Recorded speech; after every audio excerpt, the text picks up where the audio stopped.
Hello. 972-213. You are on with the Ruckus crew. Who am I speaking with, and where are you calling from? This Errol Spence from Dallas. Errol Spence from Dallas. Earl, we've been wanting to talk to you for such a long time, so we are so happy that you're giving us a little bit of your time tonight because we know you're in camp, so it's probably late for you in Dallas, isn't it? No, it's 9 o'clock. I usually go to bed around 2 anyway. Oh, okay. I just want to kind of start off with first of all saying congratulations on your baby daughter. We follow you, on Instagram and social media, and she's just such a bundle of joy, and she's so cute. And so talk to me about these daddy duties. Like, we see you taking her to church, and we see you, getting her ears pierced. And so how has your life changed since you've had your daughter? It changed a lot. It's not all about me now. Before, I thought about myself first and was able just to do stuff on the drop of the dime, and then I think about it. But now I have my daughter. I can't, do what I want to, or she have needs, or she have doctor's appointment, or I have to watch her. Just a lot of different stuff that goes in the hand. And I'm just happy to have her. She's a lot of motivation to me in the ring, and just training purposes, period. Do you have any funny, first-time dad stories for us? I know you're really into video games, so how are you maneuvering all this? Do you have any funny stories that you could share? I don't really have a funny story right now. It's just I'm still getting into still learning the changing the diaper thing. My mom and my girlfriend, they get mad at me because I use too many baby wipes. All right, let's talk about this big fight that you got coming up, April 16th versus CHRIS ALGIERI in New York. Do you feel like this is graduation day for you, headlining in New York? Definitely. This is what I've been asking for, just a quality opponent. And CHRIS ALGIERI, he's a top 10 fighter, and he's he's an ex-world champion. He has a name, and that's somebody I wanted to showcase my skills again. Talking about names, okay, since you brought that out, we've heard you call out other gunners in your division, Keith Thurman, Sean Porter. Tell me, why does Keith Thurman get so bothered and disrespected when you call his name out? Have you noticed that? I mean, he just really has a problem with you saying his name. I don't know. I think he's threatened by me. Even when my first year turning pro, it was like my third fight, and I remember Keith Thurman walking up to me, talking to me, saying he knew who I was, and he's been watching me, stuff like that. So he's been knowing me for a long time, and he's been watching me for a long time. He knows what's up. He knows what's up. So I heard that you have some footage from, maybe the amateurs with Keith Thurman. So did you spar him or did you fight him? What's on this footage? It's like some secret footage. I don't know nothing about that. Yes, you do. A while back, you told that guy Getty to sit down because you still got the footage. Oh, nah. I was talking about somebody else. Keith Thurman was trying to get me to, I guess it's some guy at that camp named Brian Perella, and it was like, he'll beat your ass. And I was like, man, sit down somewhere. I still got the footage. I was talking about another fight. Uh-oh. All right. Well, look, New York is probably the biggest stage that any fighter could fight on. I do call it graduation day. We saw Deontay Wilder graduate there a few weeks ago, or should I say a couple months ago, when 12, 13,000 people filled the house. We saw Terrence Crawford headline in New York last week, and now you. Do you understand how big that stage is, and are you ready for those lights and 10,000 people? I mean, are you prepared for that magnitude of an environment? Definitely. This is what I've been waiting on. This is a defining fight that I need to make a lot of these top 5 and world champions turn around and look at me. Right now they're writing me off, and they kind of, he needs to fight somebody. So you know, I'm getting that fight April 15th. I'm getting the fight with CHRIS ALGIERI, and I feel like after I beat him, I'm right in line for a world title with Kell Brook or the win out of Sean Porter and Keith Thurman. You taking the words right out of my mouth. Anybody, huh? I said you took the words right out of my mouth. Go ahead, keep going. Oh, the winner out of whoever Danny Garcia fight. You know, it's just, you know, I feel like I want to fight the top guys. I feel like it's too many names at 147, too many top guys at 147. And with Floyd Mayweather being retired, it's not just that one name that's sticking out. So I want to be a name that sticks out of the group. Well, according to Adrian Broner, he kind of is like Floyd Mayweather, so maybe you could fight Adrian Broner, and it would kind of be like you beat Floyd Mayweather. Adrian's at 140. So, look, I was going to ask you, God willing, that you're victorious on April 16th. My question was, are you going to pursue the IBF mandatory matchup with Kell Brook, or are you going to call out the winner of Thurman Porter? Oh, well, I'm gonna call out everybody. I'm definitely gonna pursue the Kell Brook and the Bizier fight, but I'm gonna call out everybody. I'm gonna leave all doors open. You know, I'm not really chasing an opponent. I'm chasing the title. That's any title at 147. Okay, so if you could describe CHRIS ALGIERI, let's get back to him a little bit because I know we don't want to overlook him because he's experienced. He's a tough fighter. So if you could describe CHRIS ALGIERI in like 3 words, could you just describe him for us?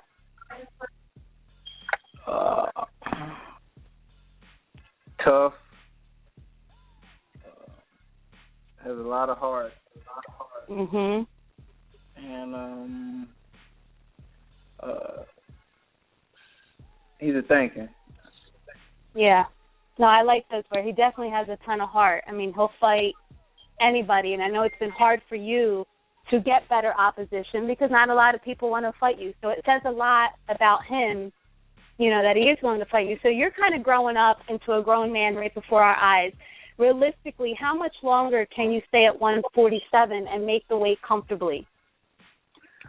I can stay at that long as need be. I say probably about 2-3 more years. Even right now, the fight is 6-7 weeks away, and I'm weighing 152. So I make the fight easy as long as I stay focused and do what I'm supposed to, eat right, drink right, and train right. I make the weight easy. All right, Ryan, do you have a question for Errol Spence? Yeah, I do have a question. Go for it. Hi, Errol. How do you think that CHRIS ALGIERI is going to fight you? Will it be an aggressive type fight like he fought Amir Khan, or is he going to be, you know, on his toes circling around the ring like he fought Ruslan Provodnikov? I really don't know. His last 2 fights, he's been fighting kind of aggressive on his front foot, coming forward.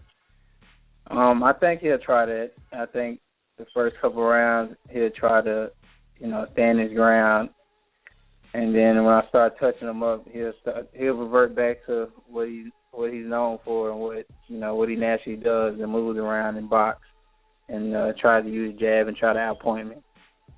Mm-hmm. Yeah, sounds about right. All right, so I want to keep you honest here. I'm sure that you watch film of yourself, Earl. So in your eyes, what do you think is your biggest strength? And give me one of your biggest weaknesses as a fighter. I think my strength is probably my punch placement and just my accuracy and my ability to think in the ring. And I think my biggest weakness is sometimes I forget about the guy throwing back, and especially if I feel like I have my opponent, and I just throw punches without, thinking about the other guy throwing punches back. Okay. So before we have a little bit of fun with you, I have one more thing. After the Olympics, you signed with Al Heyman, and you didn't sign with a Golden Boy or a Top Rank or a Lou DiBella or Mayweather Promotions. and Floyd wanted you so bad. I mean, he was campaigning for you. He wanted to sign you, and you didn't go with Floyd. What made you sign with Al Heyman, and would you ever sign with TNT? Well, I think, I talked to a lot of managers, and I think Al was the most genuine. And a lot of these managers was trying to take too much out of my purse. You can't have that. Yeah, they were trying to take too much out of my purse. They were trying to blind me with the big signing bonus of taking all this money out of my purse. So I was like, I was thinking about it in the long run, who could help me out. So I went with Al. And all right. With Floyd, I think it's a time for everything. I don't think right now probably not the right time. And I'm just focused on my own career, my own path, and everything's going great right now. Fighting NBC main event, and I've only been pro 3 years, so I feel like everything's going good right now. So I don't see a need to sign right now. And you've been on NBC, I think, 4 times in the last 13 months, which that's incredible. That's a huge platform. So they are obviously doing well for you, and it seems like you did make the right decision. So I think we're going to have some fun now. Jay, we have a segment called Home Cooking with Errol Spence. So, Jay, you want to take this one in? Yeah, I want to take this one away. I'm Creole, Errol, and you are from Texas. Okay. So I feel like we kind of kindred, but we might be cousins. Are we cousins? You ken any LaBeouf? Nah, we're not cousins. You from Louisiana, right? Yeah. I don't know. Okay, well, cool. I got to make sure because, Papa was a Rolling Stone. I just got to make sure. So being that we have this kindred Southern spirit, first let's break down some stereotypes. We get stereotypes that we eat everything that had a mama when you live down in the South. Are there any crazy things that you have eaten in the last year that people will go, what the hell? Is there anything crazy in your kitchen right now that would shock people? I eat, a lot of people think goat is weird. I eat goat. Eat what? Goat. Oh, bad. Yeah, like curry goat. Uh-huh. Oh. Yeah, it's a Jamaican thing. I eat goat. I was just going to say. But I don't. It's a lot of. I don't eat a lot of stuff that people from Texas eat that I eat. I eat different because my parents are from New York, and I was born in New York. Oh. My dad's Caribbean, so like a lot of people from Texas, they eat chitlins. I don't eat chitlins. That's pork intestines. I don't eat that. I don't eat pork. So, we know that in the ring you're called the Truth. Does your mama and them down in Texas have any other special nicknames for you that we can call you instead of the Truth? What's your mama call you? Oh, my mom called me EJ. EJ. All right, EJ. Well, let's get some more into this Southern cooking. Now, I saw a picture on your social media of you with your pet ferret, but I haven't seen any additional pictures of the pet ferret. Did the ferret make it through the holidays, or did it get curried along with the goat? No, actually, I gave the ferret to my little sister because the ferret has a nasty odor to it. It has like some sweat glands on it. It makes it gives it a real musty smell. So I gave it to my little sister.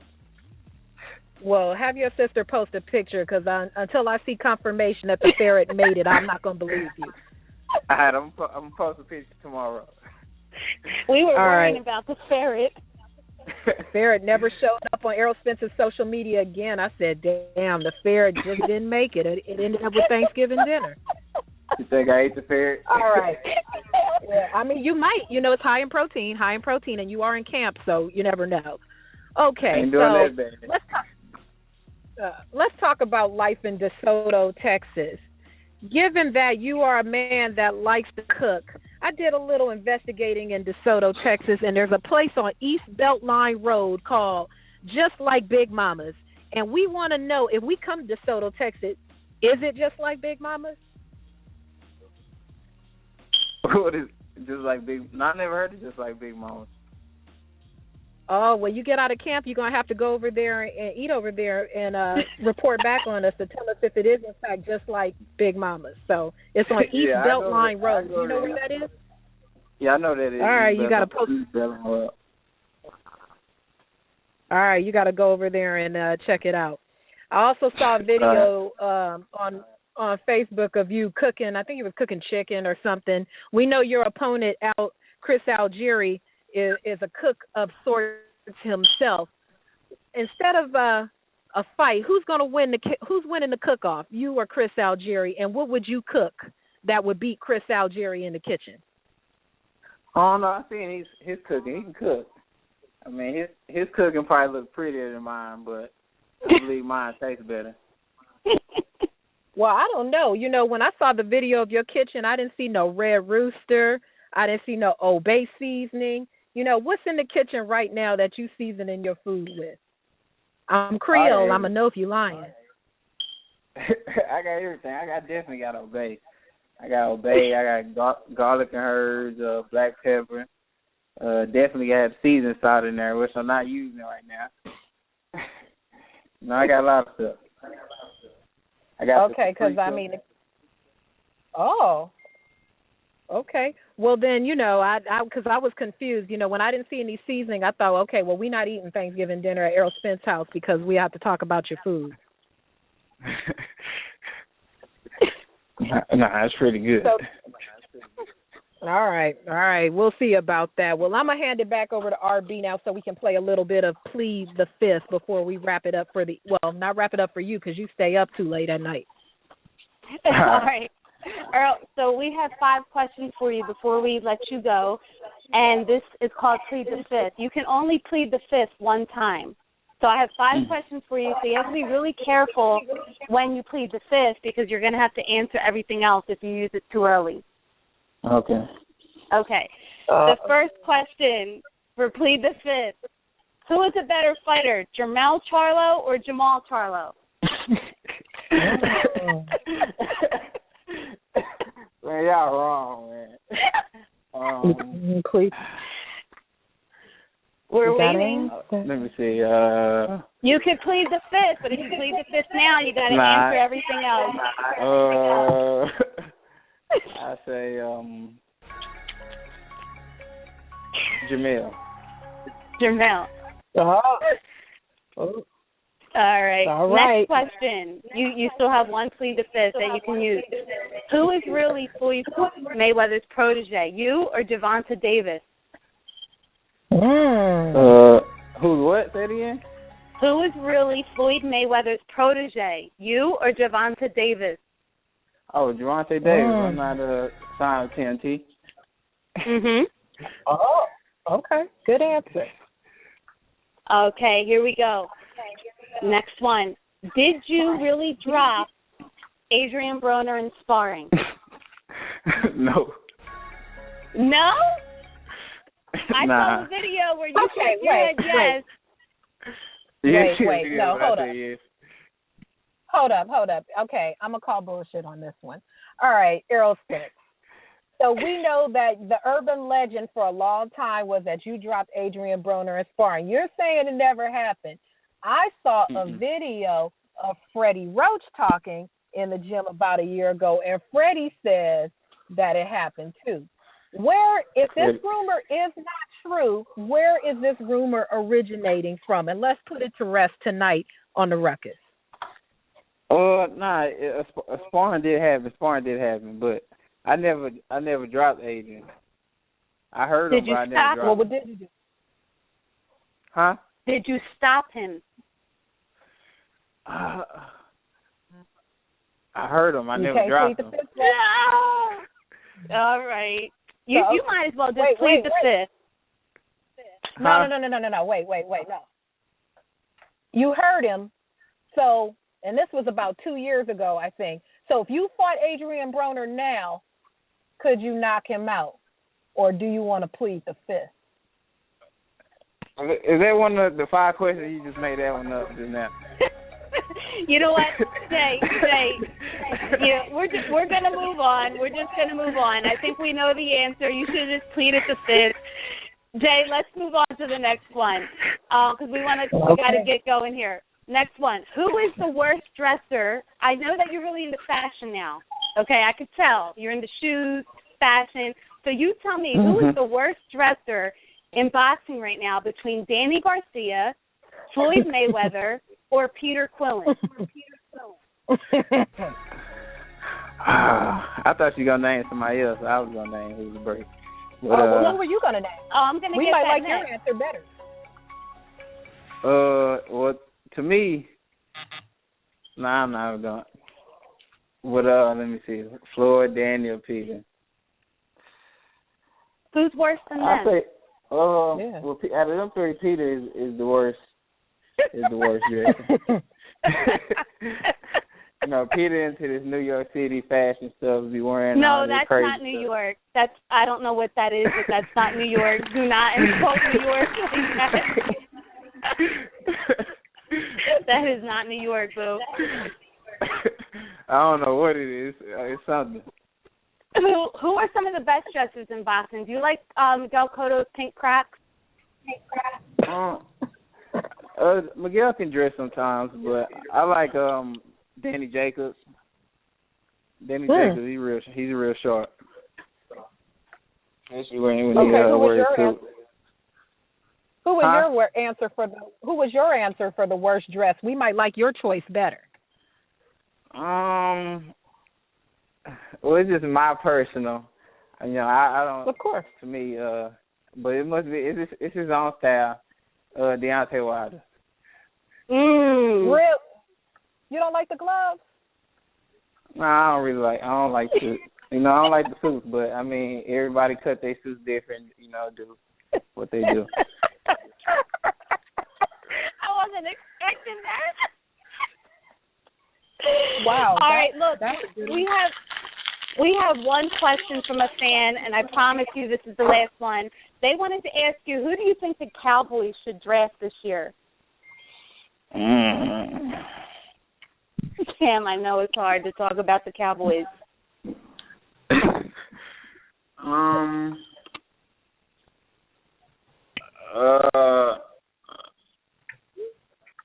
I mean, we have to draft.